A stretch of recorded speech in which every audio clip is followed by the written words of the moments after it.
62-63 को आन्दोलनपछि राजकाजको शक्ति सिंहदरबारबाट देखिने गरी बालुवाटार निवास सरेको छ। शान्ति प्रक्रिया, संविधान लेखन अनि देशका साना ठुला राजनीतिक सहमति अनि विमतिको टुङ्गो पनि यही बालुवाटारबाटै लाग्ने गरेको छ। 13 वर्षपछि बालुवाटार फर्किएका प्रधानमन्त्री शेरबहादुर देउवासँग देशलाई अगाडि बढाउने कस्ता योजना छन् त? साझा सवालको 500औं अङ्क प्रधानमन्त्री निवास बालुवाटारबाट।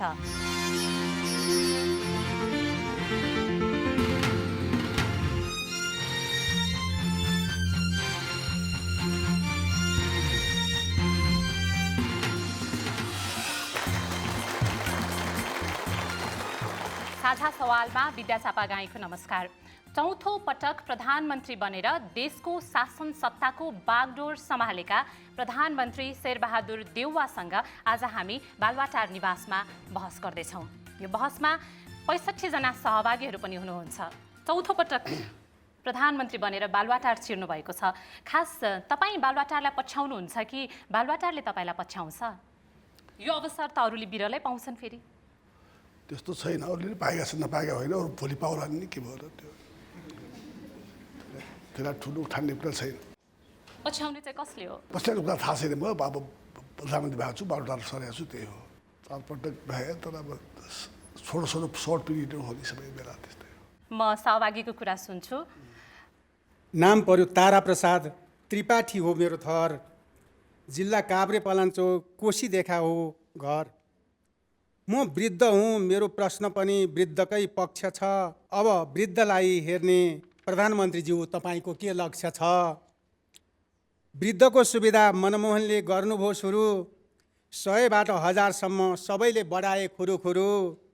1000बाट 2000 पार्ने पालो आयो ओलीको। तपाईँबाट वृद्धले गर्ने आशा के हुन्छ अब भोलिको?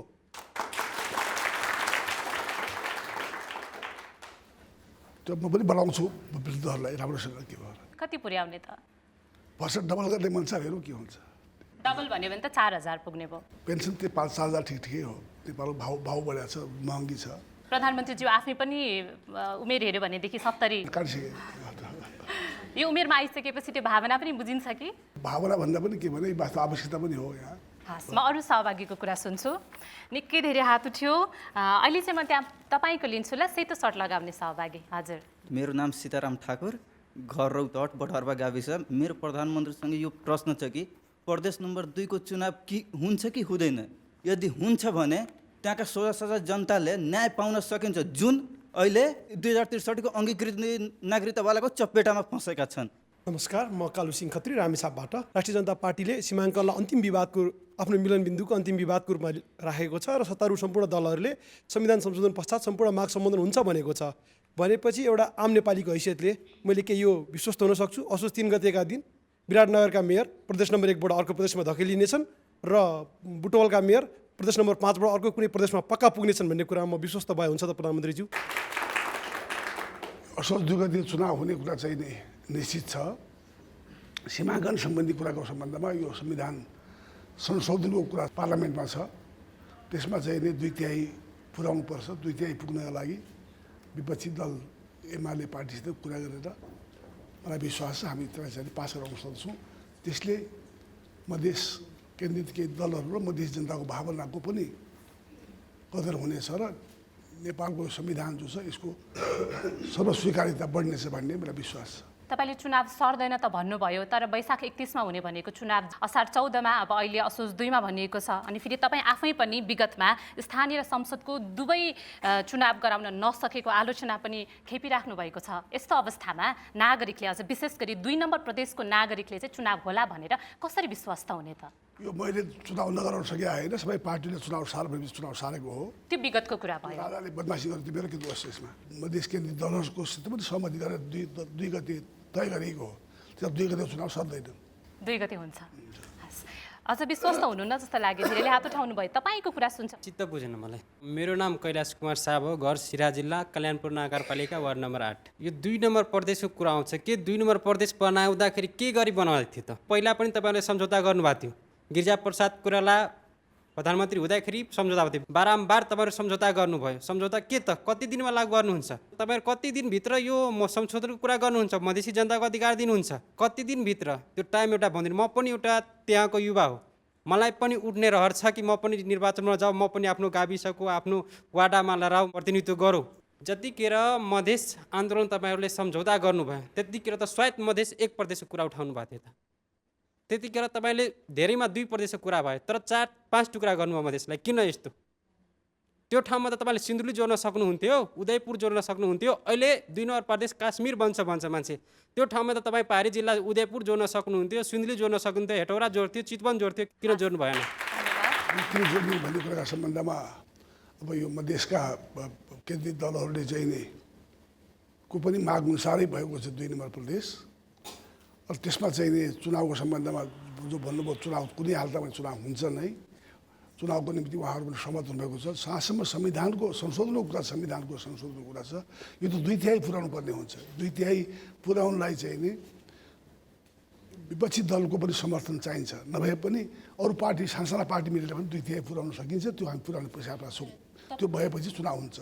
तर तपाईँले भन्नुभयो संविधान संशोधनको लागि विगतका प्रधानमन्त्री प्रचण्डले पनि प्रयास नगरेका होइनन्। उनले पुर्याउन नसकेको 2/3 अब तपाईँले चाहिँ कसरी पुर्याउनुहुन्छ? मैले पनि ग्यारेन्टी गर्छु भनेको होइन, तर प्रयास गर्छु भनेको हो।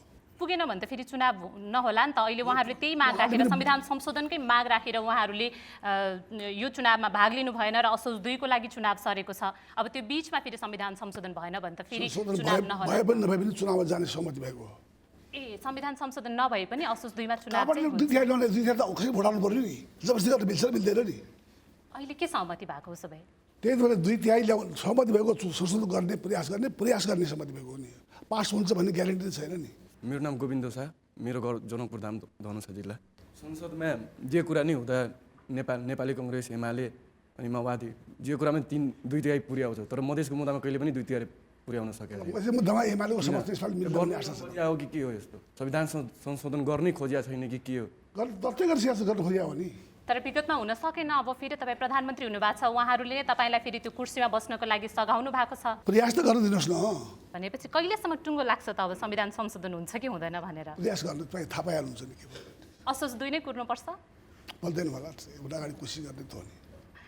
म फेरि सहभागीको कुरा सुन्छु। नमस्कार, मेरो नाम श्रीजु पन्त, मेरो घर बेसीसर नगरपालिका वडा नम्बर 11 लमजुङ। पूर्व प्रधान न्यायाधीश सुशीला कार्कीलाई तपाईँहरूले बिना कारण केटाकेटी पारामा महाअभियोग लगाउनु भयो, तर महाअभियोग लगाइएका लोकमान सिंह कार्कीलाई कारबाही गर्नको लागि तपाईँहरूले खुट्टा कमाउनु भएको छ। यो तपाईँहरूको कस्तो प्रजातान्त्रिक पारा हो प्रधानमन्त्रीज्यू? हेर्नुहोस्, अब प्रधान न्यायाधीश सुशीला कार्कीको सम्बन्ध हामीले महाअभियोग फिर्ता लिएका हुनाले यस सम्बन्धमा केही बोल्न चाहन्न। उहाँले काम कारबाही गर्न नपाउने भए पछाडि फिर्ता लिनुको कारण चाहिँ के हो त नि? अब केही कुरा भयो होला नि त फिर्ता लिए, त्यो भन्न चाहन्न अहिले म त्यो हो। तर फिर्ता लिनुपर्ने महाअभियोग दर्ता चाहिँ किन गरेको? केही कुरा थियो गरियो, फिर्ता पनि लियो, के भयो त त्यो? त्यसो भए त्यो आरोप झुट्टा हो? आरोप के कुरा, अब केही भित्री के कुरा हुन्छ नि। उहाँले एउटा शब्द भन्नुभएको थियो त्यहाँनिर, नेताहरूले कस्तो केटाकेटी खेले जस्तो काम गरेको भनेर। केटाकेटी खेलेको काम गरे हो कि राजनीति त्यस्तै हो केटाकेटीको खेल जस्तो? खेले जस्तो छ, केटाकेटी खेलेकै होइन। अनि के गरे त? त्यसले धेरै कुरा भएको छ, त्यसले किन भएको छैन? के भयो भनिदिनुहोस् न। त्यो आरोप झुट्टा हो उसो भए? केही सहमति भएर फिर्ता लिएको भयो भयो के भएको थियो त्यो मैले भन्न चाहन्न म यहाँ। अलिकति भनिदिनुहोस् न, थोरै मात्रै। जबरजस्ती गर्न पाइन्छ? जबरजस्ती होइन, अनुरोध मात्रै हो। हस्, यो विषयमा केही भन्न खोज्नु भयो हो? प्रधानमन्त्रीज्यूलाई चुनाव सक्सेस गर्नुभएकोमा पहिला शुभकामना। म राममाया लामिछाने, पेसाले कानुन व्यवसायी पनि हो। सुशीला कार्कीलाई महाअभियोग लगाउँदै गर्दा निवेदकको तर्फबाट निवेदनको मार्फतबाट फिर्ता लिने संवैधानिक व्यवस्था नै छैन। सुशीला कार्कीमाथि लागेको आरोपको बारेमा उहाँले आफ्नो निट एन्ड क्लिनको चिट लिने अवस्था अथवा सुनवाईको मौका पनि सदनमा पाउनु भएन। त्यो संविधानको विपरीत गएर कुन बाध्यात्मक परिस्थिति पर्यो जुन नेपाली काङ्ग्रेसलाई संविधान विपरीत गएर निवेदकलाई निवेदन फिर्ता गरेर फिर्ता लिनुपर्ने बाध्यात्मक परिस्थिति आयो? जानकारी पाउनु पाए राम्रो हुन्थ्यो। मिल्छ भने यसको लागि एन्सर पाऊँ भन्ने अनुरोध। धन्यवाद। संविधान विरोधी हो कि संविधान अनुकूल हो भन्ने कुरा तपाईँले मैले भन्ने कुरा होइन। यो हेर्नुहोस्, संविधान अनुकूल हो भन्ने कुरा त संसदले मानिसकेपछि त हामी को हौँ भन्ने दुवै महाअभियोग चाहे सुशीला कार्की विरुद्ध लागेको महाअभियोगमा तपाईँहरूको अधिक सक्रियता होस् अथवा लोकमान सिंह कार्कीमाथि लागेको महाअभियोगमा तपाईँहरूको उदासीनता दुवैले काङ्ग्रेसलाई अलिकति अप्ठ्यारो पार्यो भनेर भन्छन् नि। यो चुनावमा त अझै त्यो टड्कारो रूपमा देखिन्छ पनि भनेका छन् धेरैले। चुनाव त्यसको कारणले भयो, चुनावमा केही फरक परेको छैन। चुनावमा धेरै कारणहरू छ, चुनावमा चाहिँ हामी धेरै पछाडि परे पनि छैनौँ। तर महाअभियोगको यो मुद्दाले काङ्ग्रेसको साख चाहिँ अलिकति भए पनि गिरायो भनेर भनेका छन् नि। होइन, त्यस्तो होइन। चुनावमा जित हार भन्ने कुरा हुन्छ, त्यो कुरा होइन नि। उहाँले भन्नुभयो वृद्धहरूले भत्ता दिए भनेर त्यो पनि कारण होला, धेरै कारण होला नि। त्यो कारण त्यो मात्रै कारण सुशीला कार्कीको कारण चाहिँ होइन। भनेपछि ज्येष्ठ नागरिकहरूको भोट चाहिँ तपाईँलाई कम गयो। त्यसो भए चाहिँ जित्या ठाउँहरू के भयो नि, हारे ठाउँ त्यो पनि जित्या ठाउँ के भयो त? होइन, कुनै बेलामा प्रमुख दल सबभन्दा ठुलो दल भनेर भनिएको अब फेरि अहिले ठुलो दल भइरहेको छोड्छ, हेर्दै जानु नि। चुनावको रिजल्ट आओस् न, पहिलो नम्बर हुन्छ पार्टी। यो बिचमा महाअभियोगको प्रसङ्ग निस्किहाल्यो। साझा सवालको यही कार्यक्रममा केही समय अगाडि पूर्व प्रधान न्यायाधीश सुशीला कार्की आउनुभएको थियो र न्यायालय र राजनीति जोडिएका केही कुराहरू उहाँले साट्नु भएको थियो। त्यो कार्यक्रमको एउटा सानो अंश चाहिँ म यहाँनिर देखाउन चाहन्छु। न्यायाधीशको नियुक्ति गर्दाखेरि ठुल्ठुला नेताहरूको लिस्टै तपाईँसम्म आइपुग्यो भनेर भन्ने चाहिँ व्यापक चर्चा राख्ने जरुरतै छैन। मैले तपाईँलाई भनिहालेँ, उनीहरूको लिस्ट बोक्ने उनीकै प्रतिनिधि छन्, मलाई किन दिनु पर्यो? बरु मैले उनीसँग लेखकसँग झगडा गरेँ, उनले आएर भने यो त तपाईँले हाम्रो पार्टीका यति मान्छे लिनु भएन भन्नुभयो। के लेखक हो यो काङ्ग्रेस पार्टीको? रमेश लेखक।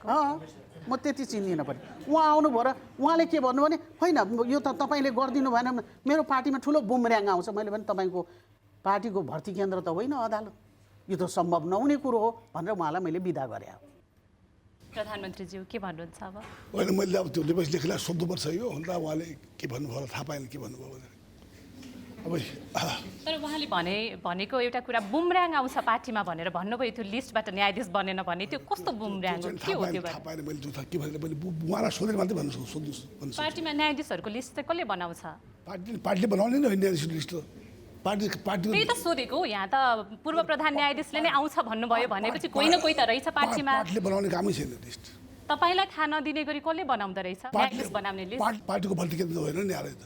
तर विगतका भनेको निष्पक्ष हुने, पार्टीभन्दा बाहिर नै हो। न एमाले हुने, न कङ्ग्रेस हुने, न कोही हुने। तर विगतमा त उदाहरण छन् नि, न्यायाधीशको शपथ खाने बित्तिकै तुरुन्तै पार्टी कार्यालय पुगेका। त्यो त हामीले त्यो विरोध गरेको छौँ हामीले त। हाम्रो पार्टी कोही आउनु पाउँदैन, आएको पनि छैन। तपाईँहरू स्वतन्त्र न्यायपालिकाको हिमायती भनेर भन्नुहुन्छ। तपाईँले अहिले आफैले पनि अडान लिनुभयो। तर नेताको खल्तीबाट न्यायाधीश बनाउने यस्तै न्यायपालिकाको तपाईँहरूले परिकल्पना गर्नुभयो? कुनै हाल हुँदैन। पार्टीबाट मुक्त हुने हो, पार्टीको त काम गर्ने हो न्यायपालिकाले, न्यायाधीशले न्याय गर्ने हो। त्यही त हाम्रो लडाइँ। तर फेरि खुल्लेआम भनिराख्नु भएको छ, यो के हो? यो किन नमिलेको? कुनै पनि हालतमा हाम्रो पार्टीको नीति त्यही हो कि भनेदेखिलाई चाहिँ नि स्वतन्त्र न्यायालय हुनु, कुनै पार्टीको प्रभावभन्दा बाहिर हुनुपर्छ। नभए त पार्टीको काम गर्छ नि, उसले पार्टीको भनेअनुसार गर्छ। अनि न्याय कहाँ गयो त? निष्पक्ष न्याय त भएर नि। भनेपछि पूर्व प्रधान न्यायाधीश सुशीला कार्कीले यसै गरी नागरिक समक्ष अगाडि बसेर झुटो बोल्नुभयो होला है? झुटो बोल्नुवाला भनेको छैन मैले भन्नु खोजेँ के भनेदेखि हाम्रो पार्टीले त भन्दै भन्दैन। रमेशले भने पनि उहाँलाई सोध्नुला मैले। सोध्नुहुन्छ रमेश लेखकजीलाई? पुरा बुझ्नु न त के तपाईँलाई थाहै नदिई रमेशजीले त्यस्तो गर्नुभयो होला त? विश्वास होइन, रमेशले भन्नु यो त पार्टीबाट मुक्त हुने हो। तर पछिल्लो समयमा काङ्ग्रेस पार्टी चाहिँ देखिएरै नागरिकले थाहा पाउने गरेर नै अदालतसँग अलिकति रुष्ट भएको देखिन्छ नि। अख्तियारको काण्ड, भ्रष्टाचारको काण्ड होस् अथवा अख्तियारको कुरा होस्, कुरै के हो भन्नुहुन्छ भनेदेखि अझ पनि मेरो पार्टीको मान्यता छ, नेपालको आइजिपी बनाउने पूर्ण अधिकार सरकारको हो। हस्तक्षेप गरेको महसुस गरेको छु। महसुस गर्न पाइने, अन्याय भयो भन्न पाइने, कुन देशको संविधानमा छ भन्न पाउने, मान्दिनँ भन्न पाइन्न, अर्थ गर्न पाइन्छ। ठिक भयो भन्नुपर्छ जरुरी छ, अन्याय भयो भन्नु हुँदैन। भनेपछि देशको सर्वोच्च पदमा आसीन हुने तपाईँलाई पनि सर्वोच्च अदालतले गरेको निर्णय चाहिँ अन्याय भयो भन्ने लाग्छ? निर्णय मान्दिनँ भनेको छैन मैले। कसैलाई त अन्याय हुन्छ नि, पछि त हुन्छ नि। एउटा अन्याय हुन्छ, एउटालाई त न्याय हुन्छ, अनि भन्न पाउने, त्यही भने मैले यो। नमस्कार प्रधानमन्त्रीज्यू, म चन्दन राज शर्मा, घर जनकपुर धाम। निर्वाचन सारेर के कुराको ठोस समझदारी भयो? मधेस केन्द्रीय दलहरू त्यो कुरा भएर 2 नम्बरको सल्लाह उहाँहरू सल्लाह भएर डेट फिक्स गरियो असोज 2 गते। कारण 3-4वटा कारण। एउटा कुरा के छ भनेदेखिलाई हामीले चाहिँ नि त्यो केही तह थपेका थियो, सरकारले के निर्णय गरेको थियो, उनीहरूले जनसङ्ख्या आधारमा देऊ भने जनसङ्ख्या बढी छ मध्य पहाडभन्दा बढाइदिनु पऱ्यो भनेर हामीले बढाइदिएका हौँ। तर सर्वोच्च अदालतले स्टे दिएपछि त्यो बढाउने कुरा रोकियो। रोकिया हुनाले सर्वोच्च अदालतको निर्णय पनि पुरा आइसक्छ त्यति बेलासम्म, त्यसमा चाहिँ सजिलो हुन्छ भन्ने हिसाबले उहाँहरूको सम्मति भएर गरिएको हो। म फेरि सहभागीको कुरा सुन्छु। रातो साडी लगाउने पछाडि ल। म सीता घिमिरे टोखा नगरपालिका 11। अहिले तपाईँको नेतृत्वमा गठन भएको मन्त्रीमण्डलमा महिला सहभागिता छैन। तपाईँको सोचाइ महिलालाई फुलमाला मात्रै पहिरा राख्ने हो कि कार्यकारिणी अधिकार महिलालाई दिने हो? कहिलेसम्म हामीले प्रथम महिला प्रधानमन्त्री भएको देख्न पाउँछौँ? धन्यवाद। महिलाहरू मन्त्रीमण्डलमा आउँछन् नआउने अब आउँछन्। अब भर्खर त सानो मन्त्रीमण्डल छ, पछि हामी बढाउँछौँ, त्यसमा महिलाहरू हुन्छन्, सहभागिता हुन्छन्। महिला प्रधानमन्त्री नहुने कुरा नेपालमा कहाँ छ? महिला राष्ट्रपति भइसक्यो, महिला प्रधान न्यायाधीश भइसक्यो, सभामुख भइसक्यो महिला। नेपालमा सबभन्दा बढी महिला लाग्यो, 33% महिलालाई आरक्षण छ। अहिले मेयर उपमेयरमा 1 जना महिला अनिवार्य छ। गाउँपालिकामा पनि 1 जना महिला मेयर उपमेयर अनिवार्य छ। कुन देशमा छ यो? संसारको कुनै देशमा छ एउटा पद दिनुपर्ने महिलालाई? 33% महिला रिजर्भ हुनै पनि कहीँ छ दुनियाँमा छ? मेयर उपमेयरमा हुन त सबैमा महिलाहरू छन् चाहिँ, तर तपाईँहरूले चाहिँ महिलाहरूलाई फेरि उपमेयरमा लगेर मात्र थन्काइदिनु भएको छ। टिकट दिने हिसाब नै हेऱ्यो भने पनि महिला पनि दिएको छ कि दिएको छैन? तर कति ठिक हो। पहिलो चरणको चुनावमा जम्मा 13 जना महिलाले मेयरको उम्मेदवारी टिकट पाए नेपाली काङ्ग्रेस। भोलि दिनमा बढ्नु सक्छ त के? प्रधान न्यायाधीश मैले अहिले भर्खर भयो, प्रधान न्यायाधीश मैले हुन्, राष्ट्रपति महिला नै हुन्, सभामुख मैले हुन् नि त। उहाँको प्रश्नै त्यही छ। फेरि तपाईँ बस्नुभएको त्यो पदमा, प्रधानमन्त्री पदमा चाहिँ महिलाहरू कहिले पुग्छन्? त्यो कुर्सी महिलाहरूको लागि कहिले खाली हुन्छ भनेर सोध्नु भएको छ उहाँले। भइहाल्छ नि, किन हुने त्यो? कहिले होला? महिला म त ज्योतिष भएर नि। ज्योतिषमा धेरै विश्वास गर्नुहुन्छ भन्ने सुनेको फेरि हामीले। ज्योतिषीको कुरा उठाइहाल्नु भयो। अब मन्त्रीमण्डल विस्तार गर्ने साइट चाहिँ कहिले जुराउनु भएको छ? छिटै हुन्छ, सल्लाह गरेर पार्टीहरूसँग त्यही हो। अनि त्यसमा महिलाको सङ्ख्या तपाईँहरूले परिकल्पना गरे जस्तै 50% पुग्ला? हेर्दै जानुहोस् कति पुग्छ, अहिले भन्नु सक्दिनँ मैले। प्रधानमन्त्रीज्यू तपाईँ आफ्नै कदम जम भनेर धेरै भन्ने पनि गर्नुहुन्छ। अहिले त्यही त हो नि, कदम जम त हो नि। कर्णाली पुलिसलाई आरक्षण दिएको छ, जनजातिलाई आरक्षण दिएको छ, महिलालाई आरक्षण दिएको छ, दलितलाई आरक्षण दिएको छ, मधेसलाई आरक्षण दिएको छ। तर नेतृत्वदायी पदमा चाहिँ फेरि तपाईँको त्यही फर्मुला फेल खाएको पनि देखिया छ नि त। आइहाल्छ नि भोलि के भयो। म जेनिसा थापा सिन्धुपाल्चोकबाट। तपाईँको लागि मेरो खास क्वेसन के हो भन्दाखेरि 9 महिनामा प्रधानमन्त्री र सरकार परिवर्तन हुनुको कारण के हो? के हामीले 5 वर्षसम्म स्थानीय प्रधानमन्त्री र राष्ट्रपति गर्न सक्दैनौँ र? स्थायी सरकार हजुर। समानुपाती समावेशी सिद्धान्तको आधारमा जो प्रतिनिधित्व छ त्यसले कुनै पनि पार्टीको बहुमत पुग्दैन। भोलिका दिनमा पनि त्यो सम्भावना छ। तब कसै पार्टीको सिङ्गल पार्टी बहुमत पुग्दैन भने त्यहाँ चाहिँ नि चेन्ज अफ गभर्मेन्ट भइरहन सक्दछ। तर यो अहिलेको चेन्ज भनेर सहमतिले भएको हो, यसमा चाहिँ त्यो होइन। कम्तीमा 5 वर्षसम्म एउटै प्रधानमन्त्रीले काम गर्ने त्यो दिन चाहिँ कहिले आउला? तपाईँकै म बालुवाटार निवासको पछाडिपट्टि एउटा कोठाभित्र बसिरहेको थिएँ। वरिपरि सबै प्रधानमन्त्रीहरूको फोटोले ढाकिएको। अब त ठाउँ पनि देखेको छैन मैले अर्को प्रधानमन्त्रीको राख्ने। सिंहदरबारमा त्यस्तै छ। यस्तै फोटोहरू कति महिनामा हामीले झुन्डाइराख्ने?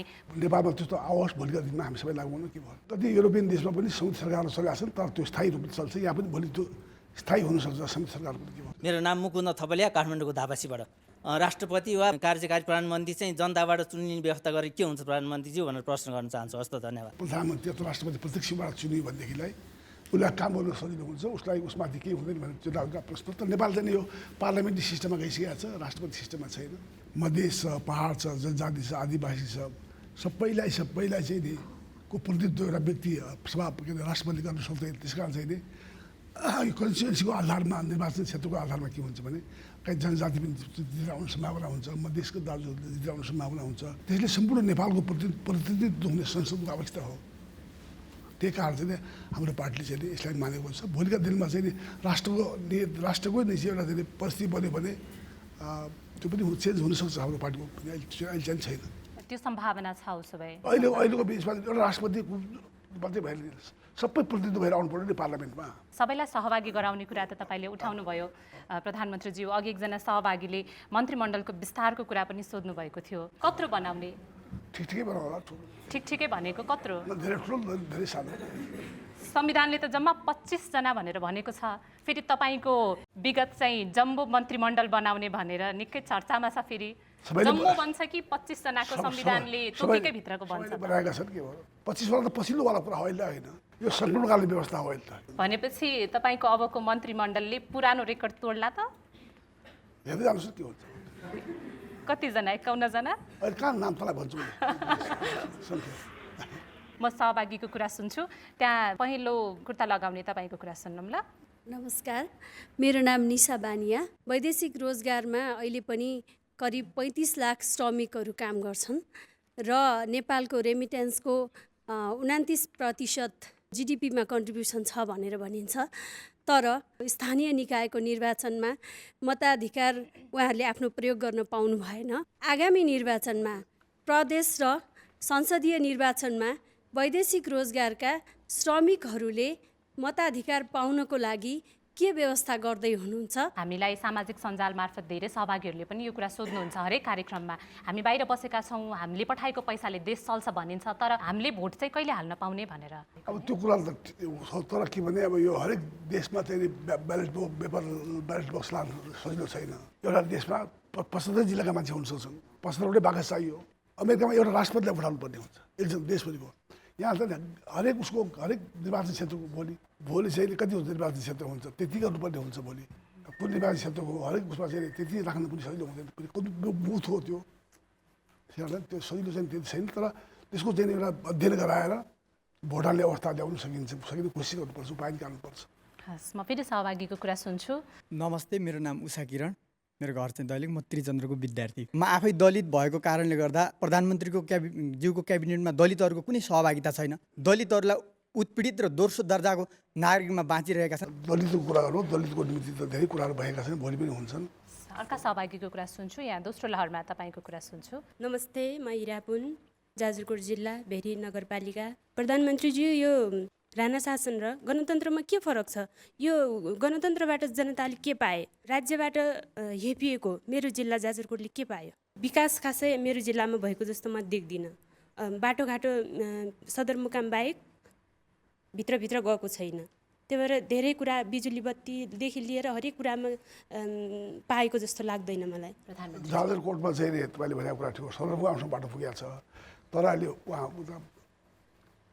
डोल्पासमा जाने बाटो त्यही बाटो जाँदैछ गाउँ गाउँ पनि बाटो त गइरहेको छ अब त्यो लाग्छ अब यो सदरमुकामसम्म नै पहिले बाटो थिए नेपालमा सदरमुकाम बाटो पुऱ्याइसकेपछि गाउँ पनि जाने कुरा छ नेपालको अहिले सबभन्दा सदरमुकाममा चाहिँ बाटो पुग्यो सबै ठाउँमा अब डोल्पा पनि पुगिसकेको छ अहिले मुगु पनि पुग्यो बक्कर पुग्यो हुम्ला पनि पुग्यो त्यसैले चाहिँ सदरमुकाममा चाहिँ बाटो पुगेको छ अहिले सदरमुकामबाट फेरि चाहिँ गाउँ गाउँमा बाटो पुऱ्याउनु चाहिँ समय लाग्छ कति ठाउँमा चाहिँ नि ग्रामीण सडकहरू बनिसकेका छन् कति ठाउँमा बन्द बाँकी छ जाजरकोट पनि त्यही हो अब मलाई लाग्छ अब हाम्रो चाहिँ प्रयास भनेको ग्रामीण सडकको हो गाउँ गाउँ पुर्याएकै हुँदैन सदरमुकामसम्म पुग्यो सदरमुकामबाट गाउँ पुर्याउनु जरुरी छ त्यसैमा हामी लागेका छौँ नमस्ते म पञ्चेश्वर गाउँपालिका वडा नम्बर 5 बैतडीबाट कविता भट्ट नेपाल सुदूरपश्चिम लगायत नेपालका विभिन्न भेगहरूमा नेपाल सरकारले 72 प्रकारको औषधिहरू निःशुल्क वितरण गर्ने भनिए तापनि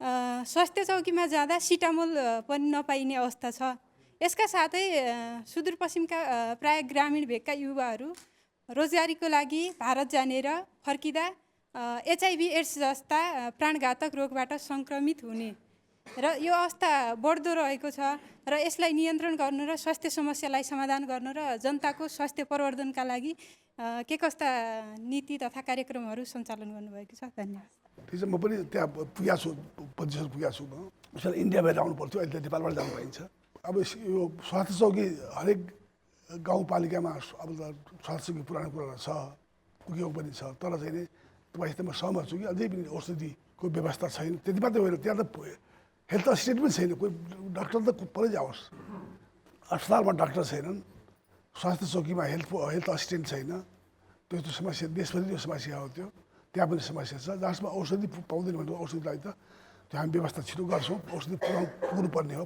पुरानो कोसिस गरौँ हामीहरू कसरी सुनिश्चितता गर्ने अब भनौँ न निःशुल्क भनिएका औषधिहरू नजिकैको अर्को मेडिकलमा गयो भनेदेखि त्यहाँ बेचिरहेको पाइन्छ तपाईँले आफैले भन्नुभयो डाक्टरहरू बस्दैनन् समस्या स्वास्थ्य चौकी नहुनु होइन समस्या त अन्यत्र रहेछ भनेपछि त्यो समस्या सम्बोधन गर्नको लागि प्रधानमन्त्री भइसकेपछि तपाईँकै केही योजनाहरू त छन् होला नि के छ भने अब डाक्टरहरू पनि के छ अब त्यो टाढा छ त्यहाँ मान्छे सबै बस जानै चाहँदैन समस्या उहाँलाई बढी इन्सेन्टिभ दिएर हुन्छ कि केही बरु अरू चाहिँ प्रोत्साहित कसरी गर्ने के भनेर जानुहुन्छ नभए चाहिँ अब यो कम्पलसरी पालो छ महिना लागि भए पनि 1 वर्ष लागि भए पनि गइदिनुपर्ने अध्यात्मक व्यवस्था गर्ने के गर्ने त्यस्तै हेल्थ चौकी स्वास्थ्य चौकीको पनि त्यही अवस्था छ त्यसै कारण चाहिँ समस्या चाहिँ एउटा छ यो चाहिँ यो देशभरिकै समस्या हो। अब समस्या फेरि उहाँले भने जस्तो स्वास्थ्यमा मात्र होइन शिक्षामा पनि उस्तै छ। अब हामी गाउँ गाउँ पुग्दाखेरि विद्यार्थीहरू के भन्छन् स्कुलमा टिचरहरूले शिक्षकहरूले चाहिँ चिट चोराउन बरु सिकाएका उदाहरणहरू धेरै रहेछन् भनेपछि चिट चोर्न सिकाउने शिक्षकहरू एकातिर हुन्छन् भने अर्कोतिर राजनैतिक दलका झन्डा बोकेर हिँड्ने पनि शिक्षकै हुन्छन् फेरि अनि तिनले कहिले पढाउने त्यहाँबाट पढेर आएका विद्यार्थीहरूले कस्तो शिक्षा पाउने र अनि चिट चलाउने कुरा चाहिँ कसैले उचित मान्दैन हेर्नुहोस् त्यस्तो चलाउनेहरूलाई कारवाही गर्न पनि हामी पछि तयार हुनुपर्छ र साथसाथै चाहिँ नि पार्टीको झन्डा बोक्नुपर्छ भन्ने छैन टिचरहरूले चाहिँ त्यस्तो चाहिँ छैन बोक्न त बोक्छन् फेरि कसैले बोकेर त त्यस्तो चाहिँ छैन। शिक्षकहरू विद्यालयमा भेटिँदैनन् स्वास्थ्य कर्मीहरू स्वास्थ्य चौकीमा अथवा अस्पतालमा भेटिँदैनन् भनेपछि खोजी गर्न चाहिँ कहाँ जाने त अस्पतालमा जानुपर्छ शिक्षकहरू स्कुलमा जानुपर्छ शिक्षकहरू त गएका छन् तर चौकीमा चाहिँ स्वास्थ्य चौकीमा चाहिँ काम जान्छन् सत्य कुरा हो। ल तपाईँकै पालो तपाईँ उठ्नु होला। ली कुवान युलाई सिङ्गापुर दिँदाखेरि ढुङ्गा दिएको थियो उनले हिरा बनाए तर नेपाललाई तपाईँको हातमा दिँदाखेरि हिरा दिएको थियो तपाईँले ढुङ्गा बनाएर छोड्नुभयो। अब यसको कारबाही कसलाई गर्ने र अर्को ऐतिहासिक प्रश्न सिङ्गापुर अमेरिका चाइना बेलायत सबै प्रधानमन्त्रीहरू देशका अति उत्कृष्ट विद्यार्थीहरू मात्रै प्रधानमन्त्री भएको छन्। एउटा उदाहरणको लागि बेलायतको विगत 70 वर्षदेखि सम्पूर्ण प्रधानमन्त्रीहरू अक्सफोर्ड विश्वविद्यालयका छन्। नेपालको विगत 70 वर्षदेखि कुन चाहिँ हाम्रो मन बुझ्ने प्रधानमन्त्री हामीले कुन चाहिँ पायौँ तपाईँले कहिले विस्थापित हुने अति निराश भइसक्यौँ हामी। 4 चोटि 5 चोटि प्रधानमन्त्रीको लागि मात्रै प्रधानमन्त्री होइन जनताको लागि प्रधानमन्त्री तपाईँ कहिले हुने। हेर्नुहोस् नेपालमा चाहिँ जस्तो विद्यालय छ त्यही पढ्ने हो नि। हेर्नुहोस् तपाईँले बट्टा बोल्दै हुनुहुन्छ तपाईँ रिसुने कुरा होइन नि। कहाँबाट ल्याउने मैले अक्सफोर्ड कहाँबाट ल्याउने यहाँ अक्सफोर्ड विद्यालय नेपालमा त्रिपुर कहाँबाट अक्सफोर्ड विद्यालय ल्याउने यहाँ त्यसमा अक्सफोर्ड पढाएर बाँकी नेपालमा प्राइभेट स्कुल पाउने। उहाँले इङ्गित गर्नुभएको छ युवाहरूले अथवा देशको लागि सोच्ने प्रधानमन्त्री चाहिँ हाम्रो देशले कहिले पाउँछ र हाम्रो देशले विकासको गति कहिले लिन्छ भन्ने चाहिँ उहाँको प्रश्नको आशय। तपाईँले चाहँदै हुने कुरा त होइन नि। तपाईँले चाहे जस्तो बोल्नुपर्छ भने के छ यहाँ। तपाईँले को अक्सफोर्डमा पढाएको को पढाउँछ नेपालमा अक्सफोर्ड तपाईँको इच्छा तपाईँ व्यक्ति हो नि जनताको इच्छा अनुसार भएको प्राइभेटमा आऊ म तपाईँको इच्छा अनुसार कुरा म जनताले चुनाव मलाई त्यो जनताले चुनाव होइन मलाई पार्लियामेन्टमा बहुमत पाए होइन बहुमत पाएको मान्छे होइन रे अनि को तपाईँ हुने त। तर यसले एउटा प्रश्नले चाहिँ नागरिकहरू साँच्चै नै निराश छन् त्यो पदबाट प्रधानमन्त्री पदबाट र उनीहरूले गरेका कामबाट विगतमा भएका जति पनि कामहरू भए प्रधानमन्त्रीले गरेका कामहरू नेपालमा धेरै कामहरू भएका छन् के काम भएको छैन यहाँ बाटो बनेको छ विकसित भइरहेको छ त किन विकसित भइरहेको छ। तपाईँ जनप्रतिनिधि हो भन्नुहुन्छ आफूलाई यो चाहिँ उहाँको प्रश्नको सही उत्तर दिनुपर्छ। प्रधानमन्त्रीज्यू कहाँबाट एक्सपोर्ट ल्याउने नेपालमा ल्याउने यो चाहिँ खास जनताको निराशा बोलिरहेको छ जस्तो लाग्दैछ। हजुर मैले बुझाएको छैन। म सुशीला चौधरी दाङ मैले प्रधानमन्त्रीज्यूलाई के निवेदन गर्न चाहन्छु भने आफ्नो कार्यकालमा के गर्नु हुँदैछ 1 2 3 भनेर भनिदिनुहोस्। सत्यनिर्माण आयोग तथा बेपत्ता आयोग बनाउनु भएको छ फेरि पनि आयोगले काम गर्न दिइराखेको छैन। हामीलाई पर्याप्त रूपमा कानुन भएन भनिरहेको छ त्यो कानुन तपाईँहरूले कहिले पारित गर्नुहुन्छ। राम्रो प्रश्न गर्नुभयो तपाईँले। यो चाहिँ तपाईँहरूलाई थाहा छ नेपाल कत्रो ठुलो चाहिँ द्वन्द्वमा पीडित थियो नेपाल रक्तपात भएको थियो हत्या हिंसा भएको थियो। अहिले शान्ति नेपाल अहिले कमसेकम शान्ति प्रक्रियामा नेपाल अगाडि बढिरहेको छ।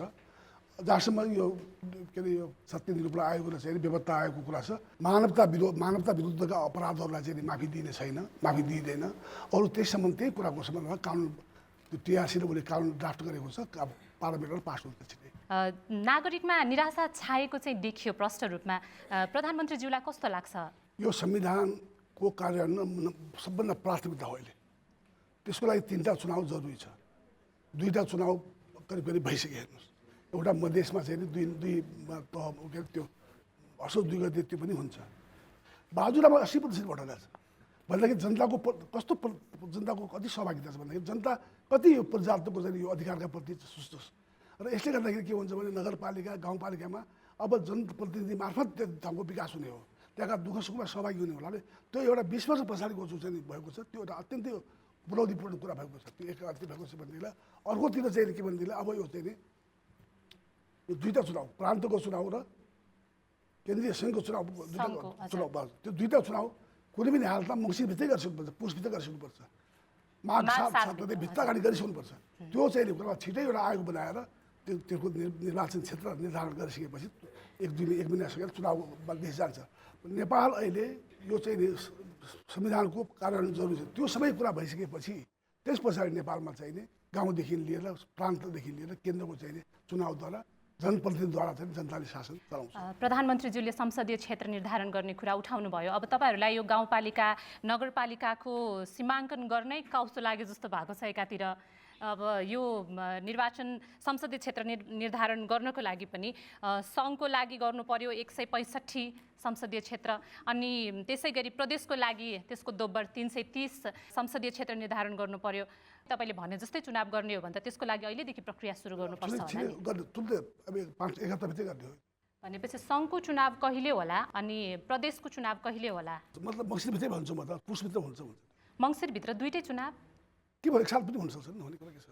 तर चुनाव हुने आधार के छ त? असोज दुईकै चुनावको लागि धेरैजनाले प्रश्न उठाउनु भएको छ, शङ्का उपशङ्का गर्नु भएको छ। अब माघ 7 भित्र फेरि दुईवटा तपाईँले त अझ मङ्सिरमै गरी भ्याउँछौँ भन्नुभएको छ, अझ एकैचोटि। यो चुनाव हुँदैन भने त्यो होइन चुनाव हो। यो नगरपालिका चुनाव हुँदैन भने त्यसैले गाउँपालिका कहाँ हुन्छ भने चुनाव भयो नि, अहिले पनि भइहाल्यो नि। नेपालमा चुनाव हुन्छ र भन्ने चल्नै हो त। विश्वस्त हुनुहुन्छ, ढुक्क हुनुहुन्छ। चुनाव भइरहेको छ त, किन हुँदैन, भइहाल्छ नि। हस्, म सहभागीको कुरा सुन्छु। तपाईँको लिए ल मैले दोस्रो लहरमा तपाईँको गिरिया जिल्ला डडेलधुरा। तर हामी सुदूरपश्चिम नागरिकले हाम्रो क्षेत्रको मान्छे प्रधानमन्त्री भयो भने गर्व मात्रै गर्ने कि हामीले विकासको स्वाद पनि चाख्न पाउने? हस्, धन्यवाद। अब फेरि आरोप चाहिँ के लाग्छ भने प्रधानमन्त्रीज्यू सुदूरपश्चिम भएको भएर सुदूरपश्चिम मात्रै हेर्नुभयो, अन्त चाहिँ हेर्नु भएन भनेर भन्ने आरोप पनि फेरि उस्तै लाग्छ प्रधानमन्त्रीज्यूलाई। सुदूरपश्चिम अन्त हेर्दै भन्छ, तपाईँ के भन्दै हुनुहुन्छ? सत्य कुरो चाहिँ के हो प्रधानमन्त्रीजी? त्यहाँ बाटै थिएन, अहिले बल्ल बल्ल मुस्किलले चाहिँ सदरमुकामसम्म बाटो पुगेको छ। सदरमुकाबाट गाउँ गाउँ जाने बाटो सुरु भइरहेको छ। या त पहिले इन्डियाभरि जानु पर्थ्यो, सुदूरपश्चिम जाँदाखेरि नेपालको बाटो इन्डियाभरि जानु पर्थ्यो। अहिले नेपाल टु नेपाल जानु पाइएको छ, काम भएको छ त। तर विकास सुस्त भयो जस्तो लाग्दैन प्रधानमन्त्रीज्यूलाई? सुस्त अहिले अगाडि बढिरहेको छ, द्रुतगतिमा बढिरहेको छ। बिचमा द्वन्द्व भयो भने भयो नि त, कहाँबाट हुने भने बल्ल यता चाहिँ शान्ति प्रक्रिया अगाडि बढिरहेको छ। तपाईँ चाहिँ सन्तुष्ट हुनुहुन्छ यो विकासको गतिले? को सन्तुष्ट छ यहाँ, अब के गर्ने भएको छैन। नागरिकहरू मात्र निराश होइनन्, तपाईँ आफै पनि निराश हुनुहुन्छ? सबै निराश शब्द प्रयोग गर्न चाहन्न म, उत्साह बढ्दै छु। नागरिकहरू निराश छैनन्, काम भइरहेको छ, सुधार्नु पर्ने देख्नु भएको अझ अगाडि बढ्छ। अब ग्रामीण सडक बन्दैछ, त्यहाँ गाउँ सडक बनेपछि मात्रै किसानहरूले त्यहाँको उत्पादन चाहिँ बेच्न पाउँछ, गाउँमै बेच्न पाउँछ। तपाईँ डोकोमा बेचेर चाहिँ ल्याएर चाहिँ सदरमुकाममा ल्याउने, मार्केटमा ल्याउने कुरा गाह्रो छ नि। त्यसै कारण अहिले ग्रामीण सडक नै सबभन्दा आवश्यक छ। नेपाल त पहाडको देश हो नि त, मधेसमा त बाटो बलिगाडी चल्छ, कम चल्छ। पहाडमा त गाडी रोडै छैन, पृथ्वी बोक्ने अहिले ठाउँ ठाउँमा त्यस्तो अवस्था छ। त्यस कारण चाहिँ पहाडको चाहिँ 2/3 पहाड भएको हुनाले त्यहाँ रोडै आवश्यकता छ। रोड, बिजुली जरुरी छ, खानेपानी जरुरी छ, त्यो अहिले भइरहेको छ। अब त्यो गाउँसम्म सडक, गाउँ गाउँमा सडक पुगेपछि पुगिरहेको छ, वास्तवमा पुगेपछि चाहिँ त्यो विकास अगाडि बढ्छ भन्ने आशा हो। म फेरि सहभागीको कुरा सुन्छु। नमस्कार, मेरो नाम सम्पदा पन्त, म रामग्राम नगरपालिका 3 नवलपरासी जिल्लाबाट।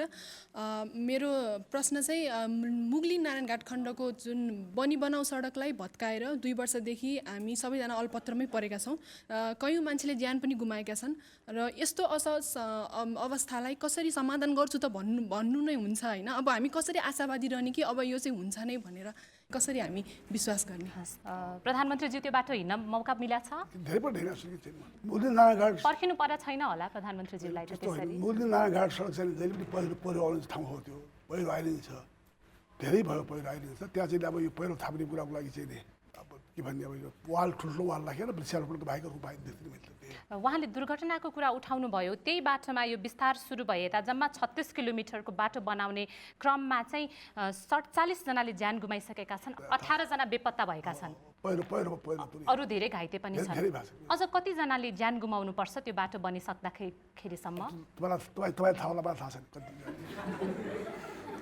कहिले बन्ला त बाटो? बनाइराखेको छ, छिटो बनाउनु पर्छ। उहाँहरूले त दिएको समयभित्र हामी सक्दैनौँ भनेर भनिसक्नु भएको छ। पैसा थपिदिउँ न, बाटो छिटो बनाउनु पर्छ। त्यो थप्ने आफै हेर्छु, लाइफलाइन त्यही हो, उपाय छैन।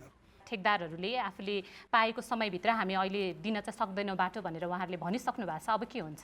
अब यो ठेकदारले सक्दैन भने हाम्रो के लाग्छ भने फेरि गर्न भन्नु पऱ्यो नि, नभए ठेका क्यान्सल गर्नुपर्ने होला, के हुन्छ थाहा छैन। त्यो मैले क्यान्सल गर्न चाहने भने होइन मैले, तर ठेकदारले आफ्नो टाइममा पुऱ्याउनु पर्ने बाटो त नभए पुऱ्याउनु पर्छ नभए अर्कोलाई दिनुपर्छ। पहिले बुझेर मात्रै भन्नु सोचेँ मैले अहिले।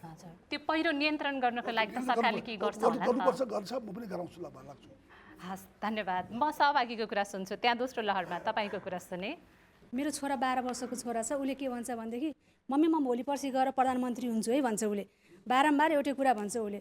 अनि हामी यस्तै बाटोमा भाडाका गाडीहरू कुरिरहेको हुन्छौँ, अनि खाली गाडी आउँछन्, उसले के भन्छ भने म भविष्यको प्रधानमन्त्री, यो गाडीले मलाई नरोकिकन गयो हेर्नुहोस् त मम्मी भनेर भन्छ उसले।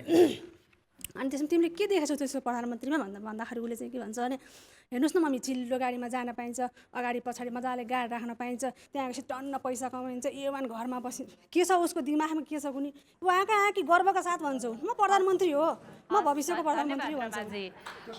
प्रधानमन्त्री हुन्छ हुन्छ ल।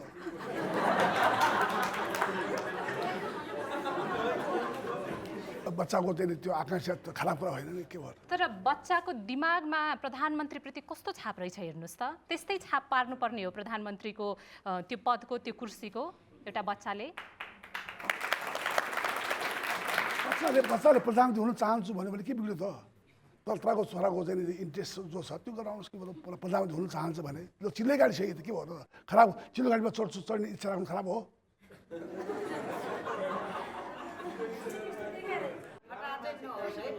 ल एकचोटि यहाँ उहाँको कुरा सुनौँ त, उहाँलाई प्रधानमन्त्री कस्तो चाहिएको रहेछ? अस्ट्रेलियाको जस्तो अमेरिकाको जस्तो पाइपबाट ग्यास ल्याएर चुल्हा जोडिदिन्छु भन्ने प्रधानमन्त्री चाहिँ हुँदैन। कहाँबाट ल्याएर जोड्ने? त्यहाँ एउटा सिलिन्डरमा भर्न नसक्ने स्थिति छ मान्छेको, सब गरिब जनता छ, नेतालाई मन्त्रीलाई पो त्यस्तो चाहिँ सबै पाइप जोड्न पुग्ला। हामीले त सर्वसाधारण बिहान बेला खाना नपाउनेले कहाँबाट पाउँछ त्यो पाइप जोड्न? तपाईँको नाम भन्नु न। ललिता खकुराल, म टोखा नगरपालिका 8 नम्बर वडा बस्छु। तपाईँलाई चाहिँ कस्तो प्रधानमन्त्री चाहिएको त? अब एकदम राम्रो, सबैको गरिबको चाहिँ दुःख पिरहरू बुझ्ने, त्यस्तो फटे कुरा बोलेर जनतालाई झुक्क्याएर 2 दिन बालुवा छरेर हुँदैन। जनताको आँखा तिखो भइसक्यो, अब जनता बाठा भइसके। प्रधानमन्त्रीलाई चित्त बुझे जस्तो छ। झुटा बोल्ने के त्यस्तो सामान बाल्ने मैले, त्यस्तो झुटा सामान बाल्ने। प्रधानमन्त्रीहरू यो नेताहरू त अलिक झुट्टा फाटे बोल्छन्। शेरबहादुर देउवाजी प्रधानमन्त्रीज्यू जनतासित कस्तो कुरा गर्नुहुन्छ? झुटा बोल्न आउँदै आउँदैन के?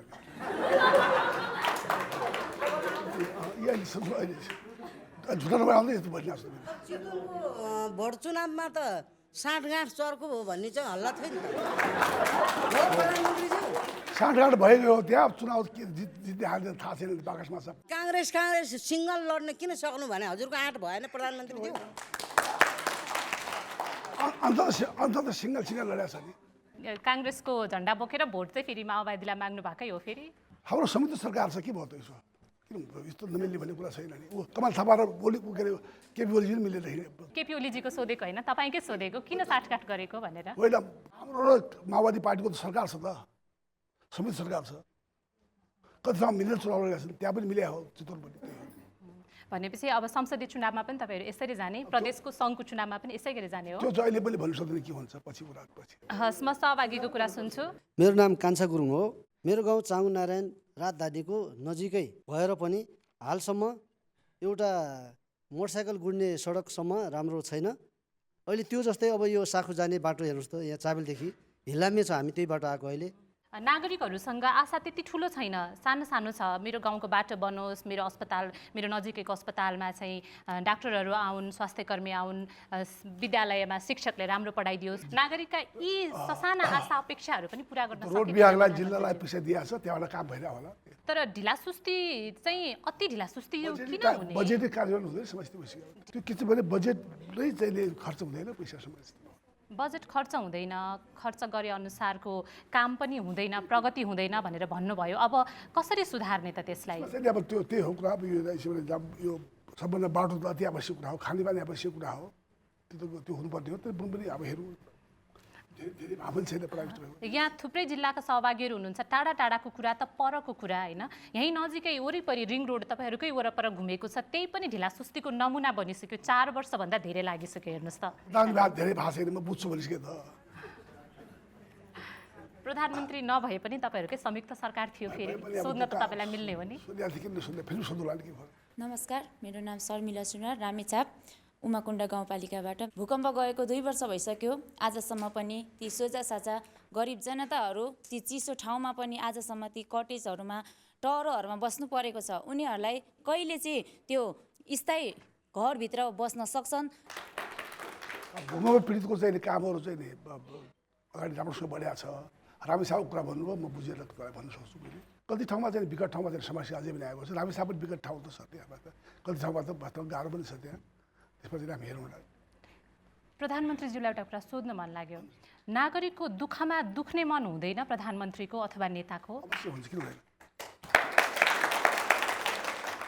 दुःख किन लाग्छ नि? तर दुख्छ भने त भुइँचालो गएको यतिका वर्ष भइसक्यो, नागरिकहरू अझै टहरोमा छन्। 3 वर्ष बर्खामा बिताइसके टहरोमै नागरिक। भनिसकेँ तपाईँले लागिरहेको छ। म त भर्खर प्रधानमन्त्री 3-4 महिना भएको छैन, 2 महिना म लाग्छु त भनिसकेँ तपाईँले। तर तपाईँ पहिला संयुक्त सरकारमै हुनुहुन्थ्यो र फेरि एउटा प्रमुख पार्टीको तपाईँ नेतृत्वदायी पदमा हुनुहुन्थ्यो। जहाँसम्म मलाई खबर थियो त बनाउनु भइरहेछ भनेर भएको छैन भने म हेर्छु भनिसकेँ तपाईँले। 15 गतेसम्म 3 किस्ता पाएको परिवारको सङ्ख्या जम्मा 1903। बुझौँला, ठिक छ। 5 लाख परिवारहरू विस्थापित भएका छन्। के योजना बनिराखेको छ यो भुइँचालो प्रभावित? हाम्रो भुइँचालो अहिले के अरे त्यो त्यसको चाहिँ भूकम्प पीडित एउटा रिकन्स्ट्रक्सन कमिटी बनाएको छ, त्यसको अध्यक्ष हुनुहुन्छ। उहाँलाई बोलाएर कुरा गर्छु, के छिटो गरेर भनेर भन्छु। कति महिना सरकारमा बस्ने अब? तपाईँलाई के लाग्छ भन्नुहोस् न। प्रधानमन्त्रीज्यू स्वयं यही हुनुहुन्छ, प्रधानमन्त्रीज्यूकै मुखबाट सुनौँ भनेर। चुनावसम्म मैले हेर्ने हो, चुनावपछि कस्तो हुन्छ चुनावको रिजल्ट यो हुन्छ, त्यही आधार गर्ने हो। नमस्ते, मेरो नाम सुरुचि पन्त, म पर्साबाट हुँ। हजुरले जसरी अब चुनाव गराउनुहुन्छ होइन, हामी पढ्ने स्टुडेन्टहरूलाई चाहिँ धेरै गाह्रो हुन्छ क्या। किनभने हामीले कलेजहरू छोडेर हामी भोट हाल्न जान्छौँ होइन, उता गएपछि चाहिँ चुनाव सरिदिन्छ। सरेपछि हाम्रो स्टुडेन्टहरूलाई पनि गाह्रो। अनि त्यसपछि यहाँबाट बाहिर गयो, विदेश गर्न पढ्न गयो, त्यसपछि उताबाट यता पैसा आउँछ, यता आयो, यता बिजोक नेपालको के छ भने उता रोड भत्किया छ, उता यो छ, उता त्यो छ, हडताल छ, यता छ उता, यो सबै कहिले सप्रिन्छ क्या? हजुर, चुनाव सक्दैन, चुनाव भोट आउनुहोस् नि कुरा। यहाँ राम्रो रोजगारी नभएर विदेश सबैजना हाम्रो साथीहरू जान्छन्। हामीले उनीहरूलाई पनि सोध्छौँ कि नजाऊ न, किन हाम्रो आफ्नै यस्तो धरती तिमीहरू छोडेर तिमीहरू बाहिर जान्छौ भन्दा उनीहरूले के भन्छ भने के छ यो नेपालमा, उतापट्टि रोड भत्किया छ, उता त्यो छ, अनि हडताल भन्यो, त्यो भन्यो अनि गरेर केही पनि छैन नेपालमा भन्छन् क्या उनीहरू। अनि उनीहरू बाहिर जान्छन् भनेपछि हाम्रो साथीभाइहरूलाई कहिले हामीले फिर्ता ल्याउन सक्छौँ त? के अरे बाहिरबाट कहिले हाम्रो भाइ बहिनीहरू विदेश गएर पढ्दिनँ, म नेपालमै बसेर पढ्छु, नेपालको लागि हामी आफै गर्छौँ, कहिले त्यो हाम्रो आँट्छन् जुट्छन् क्या? त्यो चाहियो कि हजुरबाट हामीले एन्सर। हामी युवा भइसकेपछि हामीले हजुरसँग त्यो अपेक्षा राख्छौँ क्या? होइन, ठिक। अब तपाईँले भनेको कुरा ठिक हो, विदेशको जाओस् हामी चाहँदैनौँ। नेपालमै पढ्ने वातावरण छैन भन्ने कुरा मान्दिनँ। नेपालमा राम्रो पढाइरहेको छ, राम्रो पढाइरहेको विद्यार्थीहरू पढ्नको लागि विदेश जानुपर्छ भन्ने छैन। तर जहाँसम्म रोजगारीको सम्बन्धमा, कामको सम्बन्धमा नेपालमा बेरोजगारी समस्या अझै पनि छ, नभएको होइन। बेरोजगारी समस्या त सबै देशमा पनि छ। नेपालमा बेरोजगारी समस्या हटाउनु चाहिँ हामीले उपाय निकाल्नुपर्छ भन्ने म समझ्छु। प्रधानमन्त्रीज्यू, काङ्ग्रेसको चुनावी घोषणापत्रमा चाहिँ हरेक वर्ष 3 लाखलाई रोजगारी दिने भनेको छ।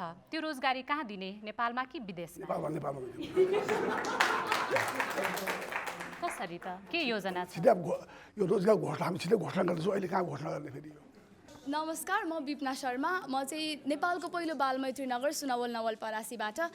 हजुर प्रधानमन्त्री भइसकेपछि नेपाललाई चाहिँ बालमैत्री बनाउनको लागि हजुरको आफ्नो योजना के छ? बुदागत योजना भनिदिनुहोस्। हजुर प्रधानमन्त्री रहिरहँदा र नेपाली कङ्ग्रेसको विधानमै हेर्ने हो भने पनि बाल अधिकार हनन गर्ने व्यक्तिहरूको सदस्यता नै खारेज गरिने र नयाँ सदस्य पनि नदिने कुरा छ। तर यो कार्यान्वयनको पक्ष चाहिँ के छ? अलिकति प्रश्न पारिदिनुहोस्। धन्यवाद। बाल अधिकार हामीले गरेर त कडा सजाय दिनुपर्छ, दुई बत्ती छैन। हाम्रो पार्टी पक्षमा छ, सरकार पक्षमा छ। त्यो चाहिँ योजना भनेको सरकारको चाहिँ अहिले कडा ऐन छ हामीसित, त्यो कानुन लागू गर्ने हो। नमस्कार, म डाक्टर तोसिमा कार्की ललितपुरबाट।